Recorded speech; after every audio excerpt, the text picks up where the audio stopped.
ஹிந்து முரசு நேயர்களுக்கு வணக்கம்.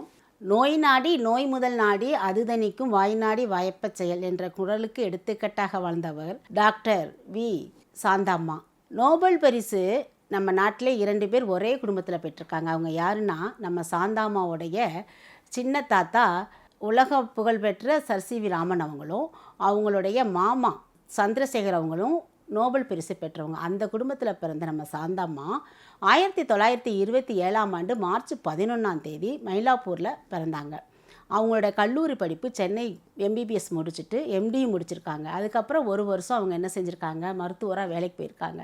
அவங்களுக்கு புற்றுநோய் நோயாளிகளுக்கு சேவை செய்கிறதா அவங்களோட லட்சியமாக இருந்திருக்கு. அப்போ டாக்டர் முத்துலட்சுமி அம்மா வந்துட்டு ஒரு மருத்துவமனை சென்னை அடையாறில் புற்றுநோய் மருத்துவமனை துவங்கியிருக்காங்க. அந்த மருத்துவமனையில் இவங்க 1955ஆம் ஆண்டு அதை பணியாற்றியிருக்காங்க. அப்போ சம்பளமே இல்லாமல் 3 வருடமாக அவங்க சேவையாக மருத்துவராக பணியாற்றியிருக்காங்க.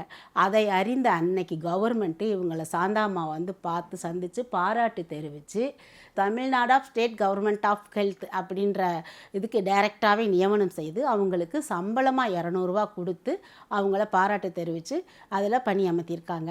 அப்போ அந்த அம்மா என்ன பண்ணியிருக்காங்க, அந்த சம்பளத்தையும் அந்த ஹாஸ்பிட்டலோட மேம்பாட்டுக்கே செலவு பண்ணியிருக்காங்க.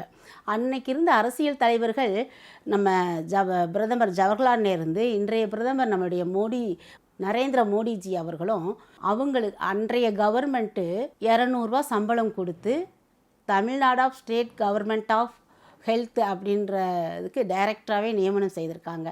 இதில் இருந்து மென்மேலும் இவங்க பணி ரொம்ப உயர்வாக சிறந்து போயிட்டுருக்குது.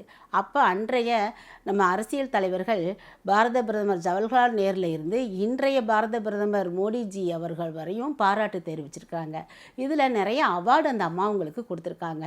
பத்மஸ்ரீ அவார்டு, பத்மபூஷன் அவார்டு, அது போக பார்த்திங்கனாக்க ஹையஸ்ட் செவிலியர் விருதுக்கான பத்ம வியூஷன் என்ற அவார்டும் கொடுத்துருக்காங்க.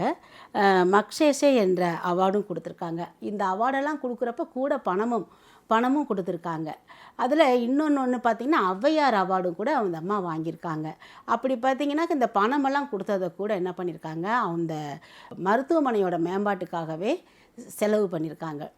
இப்படி பண்ணிகிட்டு இருக்கையில் அப்புறம் ஒரு காலகட்டத்தில் இவங்க ஆரம்பித்தாங்க பார்த்திங்களா, அந்த பணியாற்ற ஆரம்பித்தாங்க பார்த்திங்களா. அப்போ பார்த்திங்கன்னா 12 படுக்கை கொண்ட 2 மருத்துவரும் 2 செவிலியர் மட்டும் இருந்திருக்காங்க. இவங்க என்ன பண்ணியிருக்காங்க, அடுத்து இது நல்லா மேம்பாட்டுக்கு வரணும்னு சொல்லிட்டு அவங்களுடைய குரு கிருஷ்ணமூர்த்தி அவங்களும் சேர்ந்து இது உலக தரம் வாய்ந்த புற்றுநோய் மையமாக உயர்த்தி கொண்டாந்துருக்காங்க. இப்போது இவங்க சேவைகள் எல்லாமே பார்த்திங்கன்னா சாதாரண சாமானியர்களுக்கு பணம் இல்லாமல் புற்றுநோயால் கஷ்டப்படுறவங்களுக்கு பணமே இல்லாமல் பணம் வாங்கக்கூடாது அப்படின்றக்காக இவங்களோட சேவைகள்லாம் ரொம்ப அருமையாக செய்திருக்காங்க. இவங்க பார்த்திங்கனாக்கா எல்லாருமே நிறைய சேவைகள், சமூக சேவைகள் என்ன பண்ணுறாங்க, எதையாவது ஒன்று எதிர்பார்த்து சேவை செய்கிறாங்க.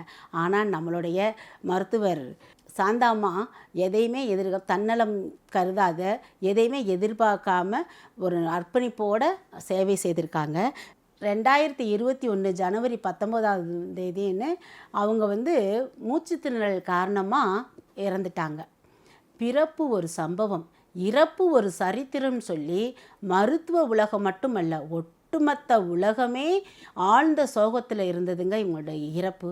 இப்பேற்பட்டவங்களுடைய பிறந்த நாள் மார்ச் 11. அந்த அன்னைக்கு இவங்களோட நினைவு கூர்ந்த மாதிரி வீரமங்கைகளின் வாழ்க்கை வரலாறு பற்றி ஹிந்து முரசில் தொடர்ந்து காணலாம்.